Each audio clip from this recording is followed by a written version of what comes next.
নমস্কার বন্ধুরা, আমি এখানে দেখো ভেন্ডির মধ্যে মশলা ভরে দেখাবো। এখানে আছে মিক্স মশলা, বাদাম, তিল, এটা হচ্ছে শুকনো নারকেল, লেবু, রসুন, লঙ্কা গুঁড়ো, হলুদ, ধনেপাতা আর তেল। এবার সবগুলো আমি একসঙ্গে মিক্সি করবো। এই যে বাদামটা মিক্সি করব, এই যে মিক্সি করলাম। এবার এর মধ্যে সমস্ত মশলাগুলো, শুকনো নারকেলটাও মিক্সি করেছি, করে সমস্ত, এটা মিক্স মশলা, মানে সমস্ত রকম মশলার মধ্যে আছে।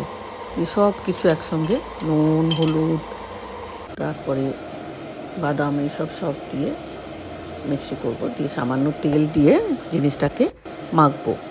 দেখো একটুখানি নুন দিলাম, নুন দিয়ে সবগুলো একবারে মেখে নিলাম। মেখে এই যে ভেন্ডিটা আছে এগুলো সব খালি করেছি, ভেতরটা বীজগুলো বার করেছি একটা চামচের সাহায্যে। বার করার পরে এই যে চিড়ে দেখো বার করে এই যে ভরছি, এবার সব বার করেছি, এবার একটা একটা করে সব ভরে নিয়েছি।